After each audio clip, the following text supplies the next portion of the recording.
Antoine Lebrun, bonsoir. Vous êtes directeur général de WWF Belgique. Alors vous lancez aujourd'hui un nouveau cri d'alarme. Est-ce qu'il n'est pas trop tard ? Il n'est pas trop tard, non. On n'est pas encore à l'apocalypse, comme on pourrait le craindre.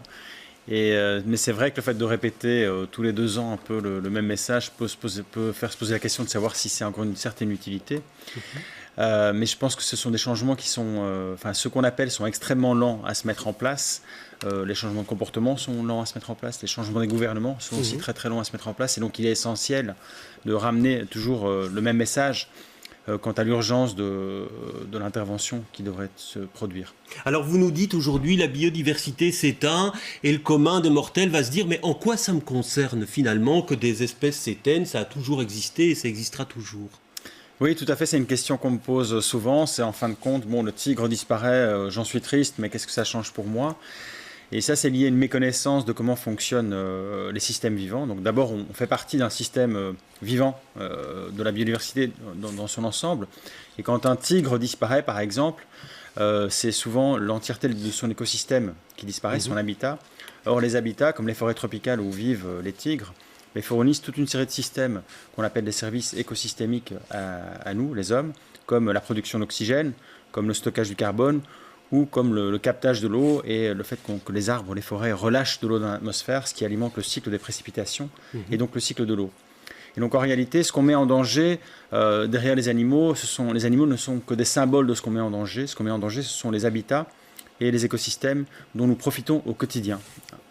Et par rapport à cela, bon, vous faites le constat régulièrement, hein, Oui. Vous l'avez dit en début d'émission. Est-ce que tout de même vous avez des signes d'espoir ou alors on va de catastrophe en catastrophe en termes de disparition d'espèces?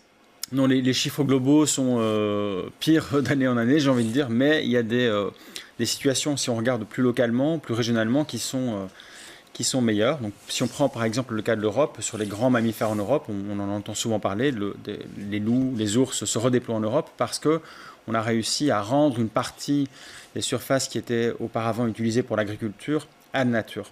Donc on voit qu'une fois passé le pic de l'industrialisation, il y a une vraie opportunité de redéploiement de la nature.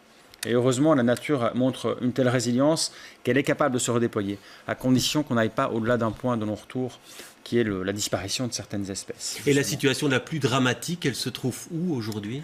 Aujourd'hui, la situation la plus dramatique se trouve en Amérique du Sud et centrale, où on a perdu 89% des populations depuis 1970, c'est-à-dire la presque totalité.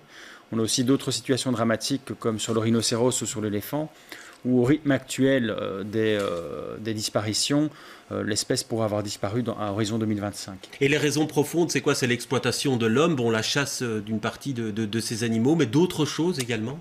Les 2 principales causes, c'est d'une part la destruction ou la dégradation des habitats. Donc le fait, par exemple, qu'on rase des forêts entières pour y installer des plantations de palmiers à huile, pour prendre un cas connu.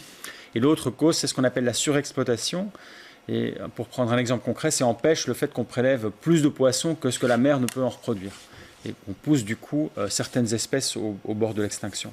Alors la solution, est-ce qu'elle vient, selon vous, de comportements que tout un chacun pourrait avoir, hein? Ici en Belgique, en adoptant certains comportements, on pourrait se dire on va sauver certains écosystèmes, ou alors c'est vraiment une remise en cause globale du système de croissance tel qu'il est construit aujourd'hui?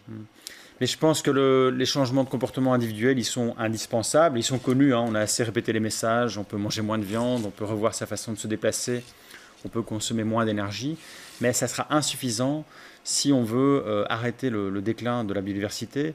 Il faut ce dont on a besoin aujourd'hui, et ce qui nous manque, c'est un engagement politique qui est beaucoup plus fort, une ambition politique qui intégrerait la protection du climat et la protection de la biodiversité comme une base à toute politique qui se projette dans le long terme. Aujourd'hui, c'est un peu l'apanage de certains partis politiques et nous, on pense que ça devrait être en fait une dimension qui est intégrée à tous les programmes politiques. Oui, mais les signes de l'étranger qui vous sont donnés, par exemple la politique menée par Donald Trump ou alors l'élection du nouveau président brésilien qui veut augmenter l'exploitation de la forêt amazonienne, c'est pas vraiment de nature à apaiser vos craintes, hein, cela? Non, mais on a toujours eu à faire face à des signes qui sont d'une part négatifs, en effet, donnés par Trump sur la question climatique ou Bolsonaro sur la protection de la forêt amazonienne. Et en même temps, il y a des signes positifs en Europe aussi, quand on regarde les dernières élections, qui montrent que la préoccupation environnementale est en train de monter. Donc il faut tirer, j'ai envie de dire, son épingle du jeu et arriver à faire en sorte que cette thématique-là soit prise en compte par tous, peu importe le contexte politique dans lequel on se trouve. De toute façon, on n'a pas le choix. Alors prenons l'exemple de la Belgique, on parle souvent ici par exemple de la raréfaction des moineaux, on parle aussi des papillons qui sont moins importants, on parle de la population d'abeilles qui est en danger. Ce sont ces signes-là aussi qui, dans notre pays, sont inquiétants? Oui, donc à contrario aux espèces qui se portent au mieux en Europe, on a en effet tout ce qui se passe en milieu ouvert, donc en milieu agricole qui est en net déclin. Et c'est pour ça que dans nos demandes qu'on a mises sur la table aujourd'hui, on a principalement 3 grandes demandes vis-à-vis du monde politique. C'est de revoir la politique agricole commune qui va revenir au niveau national afin qu'elle soit plus respectueuse de la nature. C'est aussi de dessiner un avenir à 2050 qui soit neutre en carbone, ce que le gouvernement actuellement a quand même beaucoup de difficultés à faire. Et la troisième chose, c'est d'arrêter ce qu'on appelle le commerce illégal des espèces, parce que la Belgique reste un hub important, notamment par rapport à l'Afrique centrale. Il y a beaucoup de choses qui transitent vers les pays d'Asie. Ouais. Et en Belgique, pour le commun des mortels, vous, moi, les mesures politiques qui devraient être adoptées maintenant pour avoir une chance finalement de sauvegarder cette biodiversité, quelles seraient les mesures les plus urgentes à prendre? Mais je vais être plus spécifique par rapport à ce que je viens de dire, mais c'est sur l'agriculture. C'est vraiment arrêter de subsidier, par exemple, les importations de soja pour nourrir le bétail, qui sont la cause de la déforestation en Amazonie et dans le Cerrado en Amérique latine. C'est arrêter de subsidier tout ce qui repose sur les énergies fossiles. On a les voitures salaires, comme on les connaît très bien en Belgique. Donc ça veut dire que selon vous, pour régler le problème, il faudrait abandonner le système des voitures de société en Belgique. C'est un modèle qui, pour vous, n'est plus tenable. Tout à fait, mais on n'est pas le seul à le dire. Et il y a des organisations qui ne sont pas du tout radicales, comme l'OCDE ou la Commission européenne, qui disent la même chose.